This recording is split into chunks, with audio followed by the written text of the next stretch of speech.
Oi pessoal, aqui é o Will, e este é mais um vídeo da série Pessoas que você já viu, mas que não conhece. E hoje vamos ver quem foi Helena Petrovna Blavatsky, ou também conhecida como Madame Blavatsky, criadora da Sociedade Teosófica. Sei que é um tanto chato pessoal, mas peço pelo seu like e se novo se inscreva no canal. E por favor, deixe o seu comentário. Ele é o feedback que ajuda a deixar o canal cada vez melhor.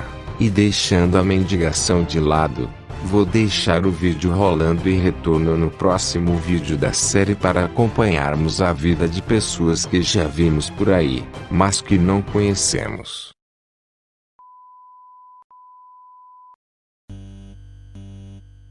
Helena Blavatsky nasceu na virada do dia 30 para o dia 31 de julho, no calendário russo no dia 12 de agosto de 1831, em Ekaterinoslav, cidade hoje conhecida como Dnipro, Ucrânia, mas na época do seu nascimento era uma cidade pertencente ao Império Russo.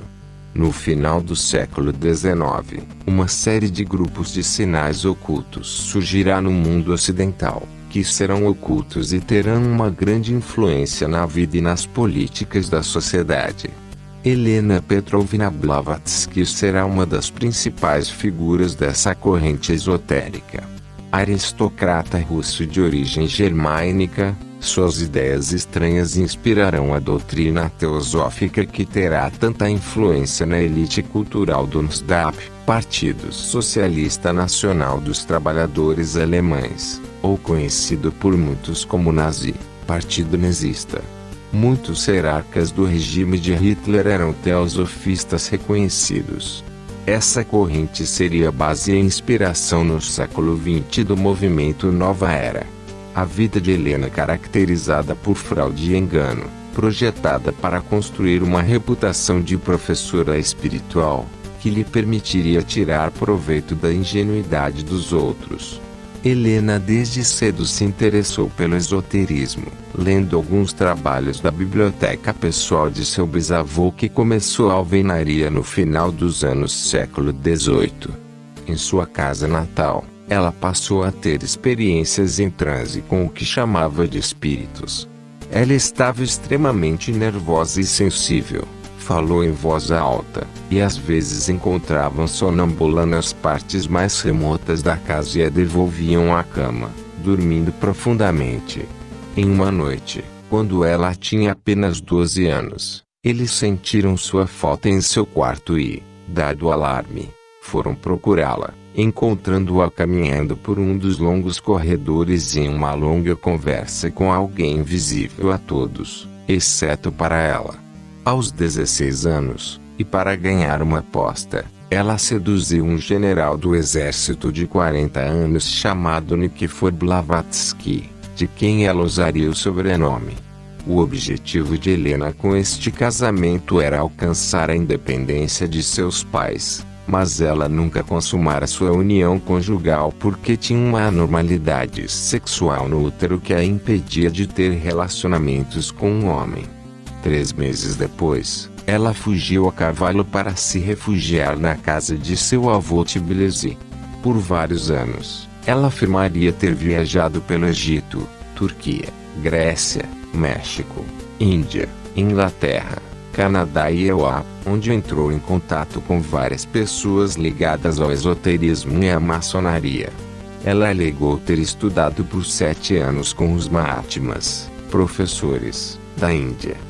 Em 1875, ela emigrou para os Estados Unidos, causando um reboliço com sua capacidade de levitar e mover mesas e outros objetos.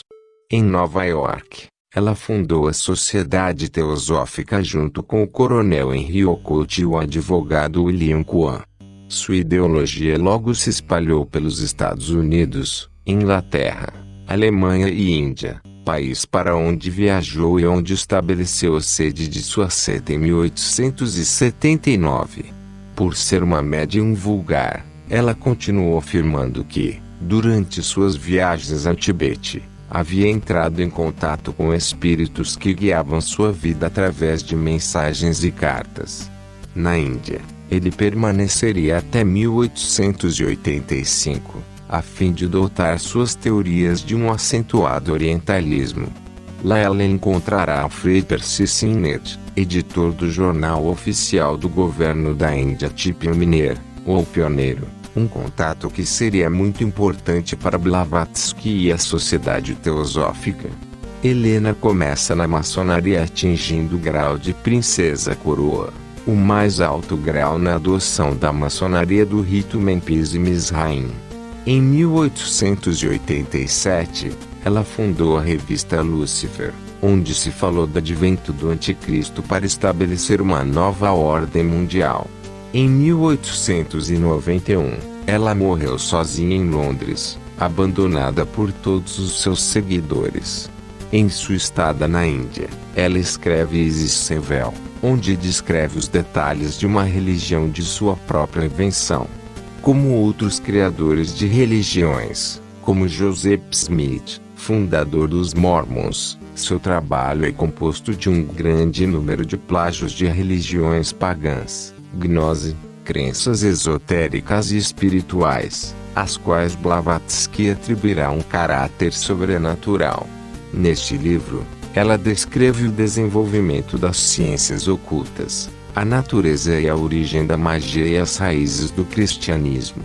No entanto, seu trabalho principal será a Doutrina Secreta, 1888, um livro que será a base da nova era e cheio de teorias relacionadas mais ou menos indiretamente ao hinduísmo.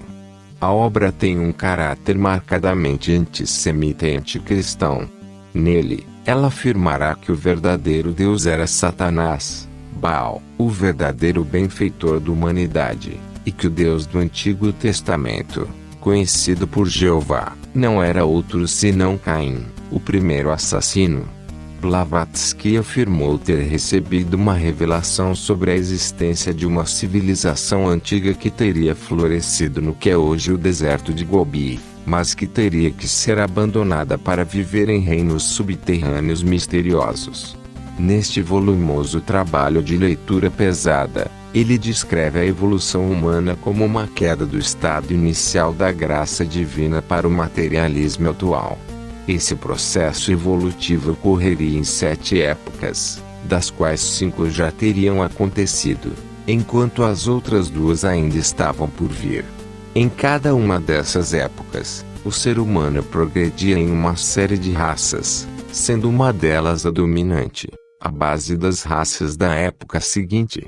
Na primeira época, chamada polar, a evolução humana começaria.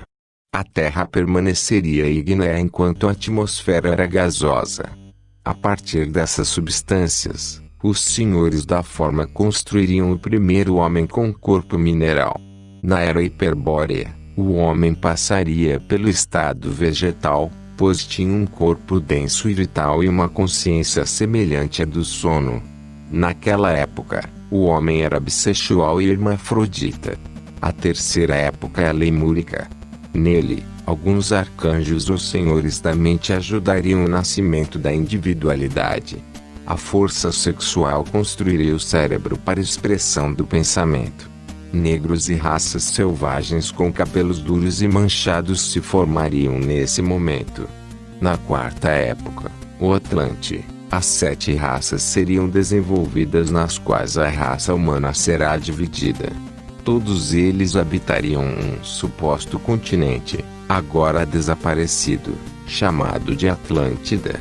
Os 6 primeiros seriam os Raus, os Tlavatas, os Toltecs, os Turanians, os Acadians e os Mongols.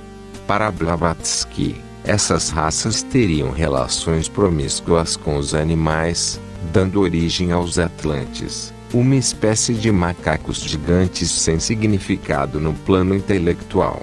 A 7ª raça seria formada pelos arianos que permaneceriam puros e pela inspiração divina passaria a dominar o mundo em oposição aos cristãos e judeus. Cada uma das 6 raças inferiores evoluiria através de mutações naturais. A raça ariana, por outro lado, se transformaria em super-homens com um salto repentino destinado a terem as faculdades necessárias para viver em um mundo pós-diluviano.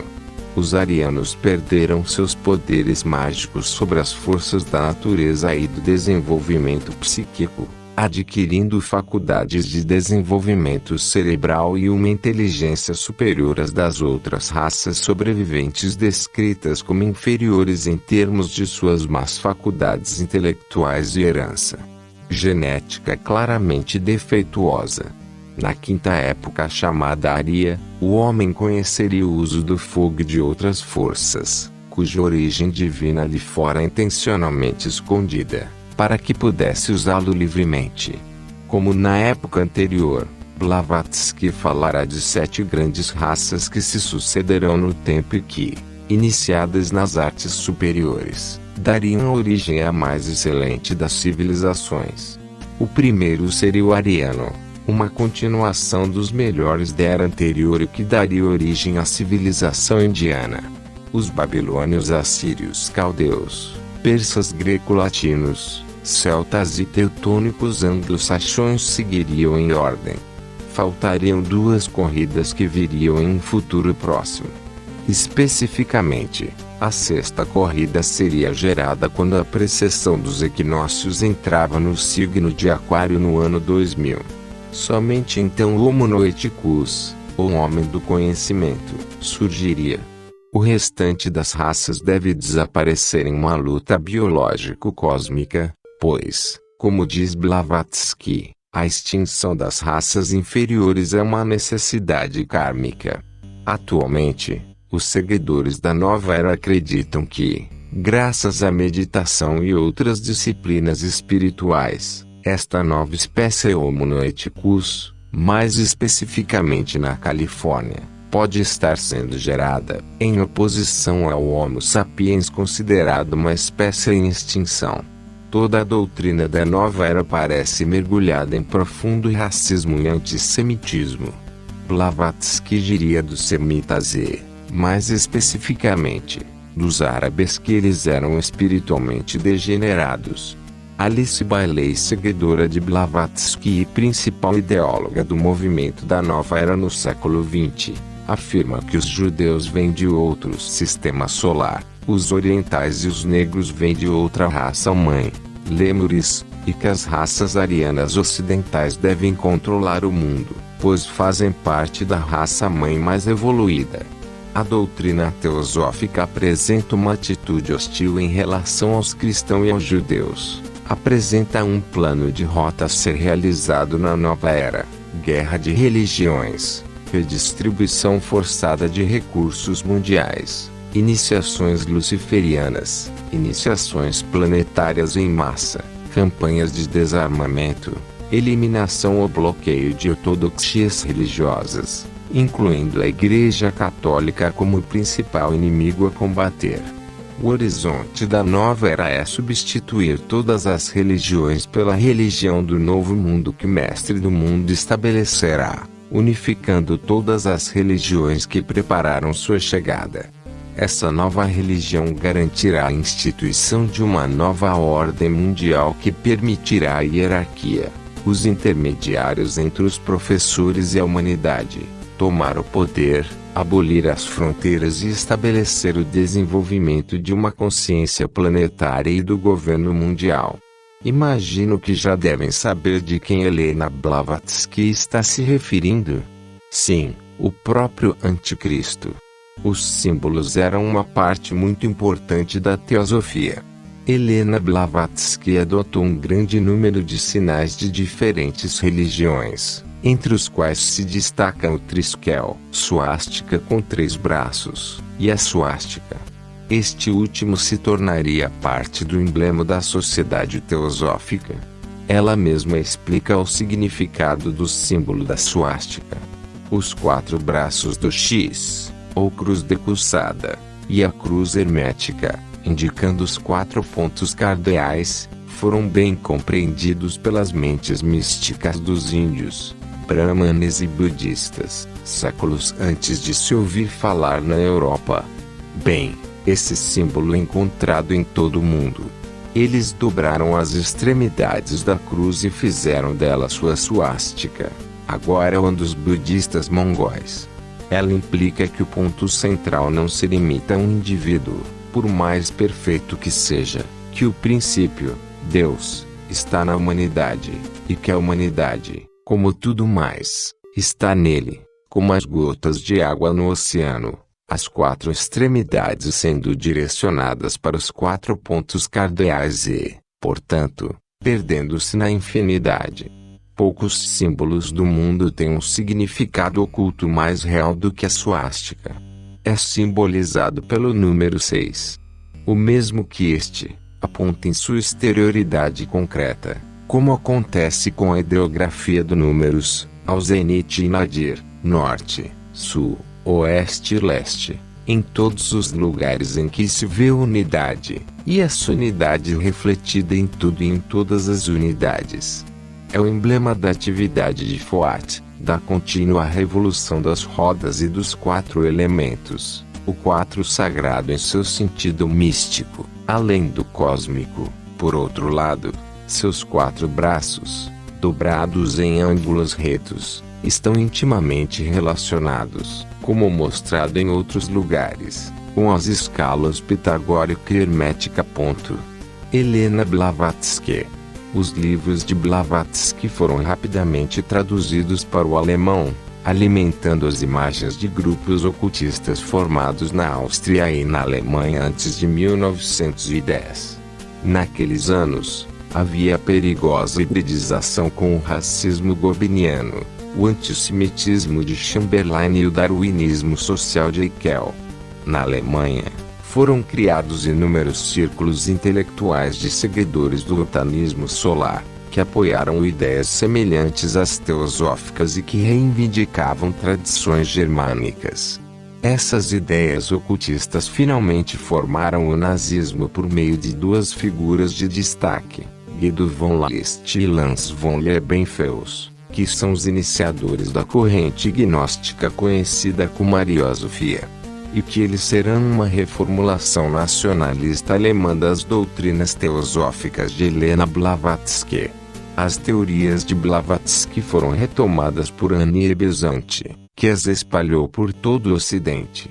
Na Alemanha, eles foram particularmente bem aceitos, sendo acolhidos favoravelmente pelo Império de Guilherme II e originando um movimento chamado Lebensreform. Outro seguidor de Madame Blavatsky é Franz Hartmann, que fundou um mosteiro teosófico em Ascona, onde se dedicou à edição de traduções de seus textos. Ele fundou a Sociedade Teosófica na Alemanha em 1896. Ele traduziu o Bhagavad Gita para o alemão e escreveu vários artigos em sua revista Lotus Blüten, onde a suástica apareceu em sua capa.